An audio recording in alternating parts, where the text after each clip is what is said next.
สบายดีพ่อแม่พี่น้องปองป้ายสุภุสุคนเนาะวันนี้ก็เฮาสิมาใช้ทิศในการตึกแฮเซลมอง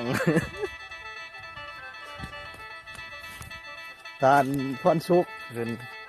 พามาเซลมองเนาะพุ่นที่เบิ่งโอ้วิวสวยงามสวยสดงดงามเลย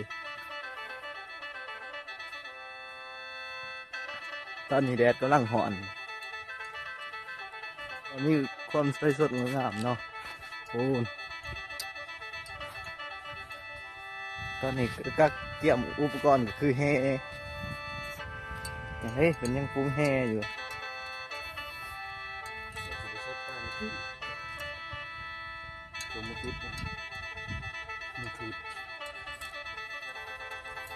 หนึ่งเนาะขั้นตอนในการมัดเผาแฮเนาะพี่น้องถือว่ามีความสวยงามอุดมสมบูรณ์ของบ้านตะปูนเขาเมืองสารวันแขวงสารวันประเทศลาว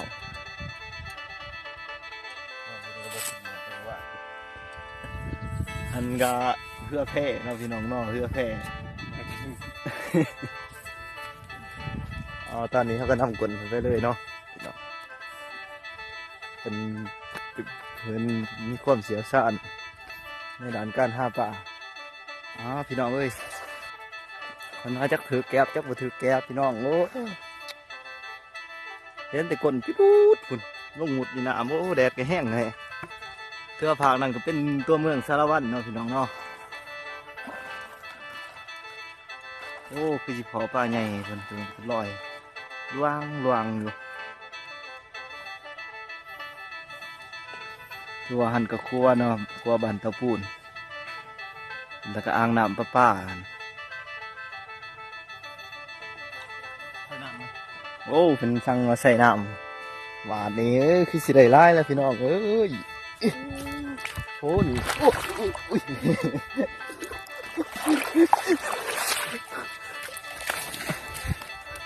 โอ้พี่น้องเอ้ยมีแต่ป่าเด้อนี่ป่าเลยนี่ป่านี่ป่าอะไรแล้วได้ป่าเลย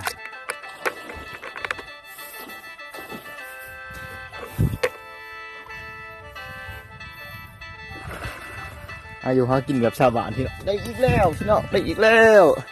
โอ้ตัวบักไง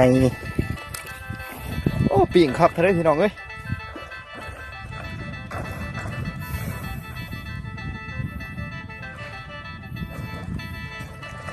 ฮะเห็นป่าอีกเอาพี่น้องพองป้ายวันนี้มาอีกแล้ว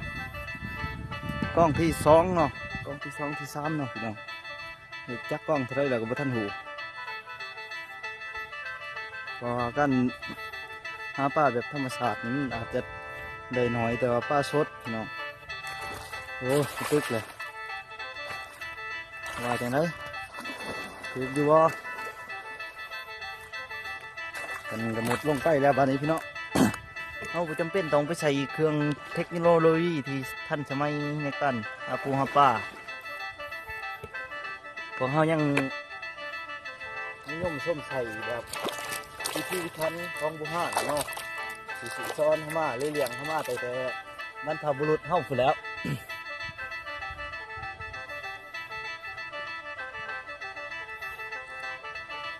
บรรพบุรุษเข้ากับตึกแฮเซมองใส่เบ็ดพี่น้อง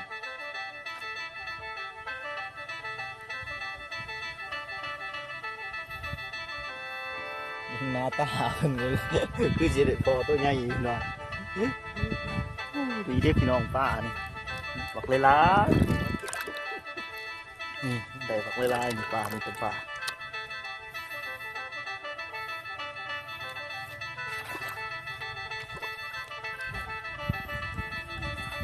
โอ้ขึ้นอุ้มป้าขึ้นมาแล้วพี่น้องหลังจากที่เซแกมมาแล้วคุณเขาก็ได้ป้ามาหลายๆเติบคุณหลายโตเติบพอได้กินอยู่พี่น้องมาบอกว้าวป้าแบบลายหนึ่งคุณเป็นอะไรวิธีทันแบบชาวบ้านมีความสวยสดงดงามทั้งนั้นกับตัวเมืองสารวัตรเนาะพี่น้องงามมองแล้วนี่ก็ เกือบน้ำท่วมหน่อยน้องเนาะมันก็ท่วมมาแล้วท่วมก็ท่วมบ่หลายพี่น้องเป็นจังไดนี่ก็ถือว่าน้ำเสีเนาะพี่น้องพวกตึกเบ็ดกระตึกแต่เช้าฮอดค่ำเลยที่ซ้ำค่ำฮอดแรงพุ่นตั้งนั้นก็ครัวถือว่าวันหน้าเพิ่นเนาะพาไปวันหน้าจีปีนผู้ปีนผาหวานนี่หลังจากที่แซแกมมาแล้วก็พากันถือปลามาให้กินเนาะก่อนที่ถือปลามาให้กินแล้วก็กินผู้ก่อนสิเห็นอะไรเอามันจะใช้วิธีเนี่ยได้ในการปีนผู้มันจะมีอุปกรณ์ยังไง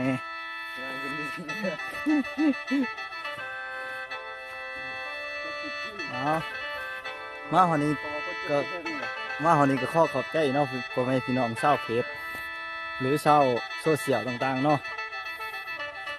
ถือว่าวิธีการของเฮากับมาฮอดเป็นการมดเพียงเท่านี้แหละฝากติดตามกดไลค์กดแชร์เด้อพี่น้องเด้อช่องของพรชุกแชนแนลเพิ่นว่าขอขอบใจเท่านี้แหละ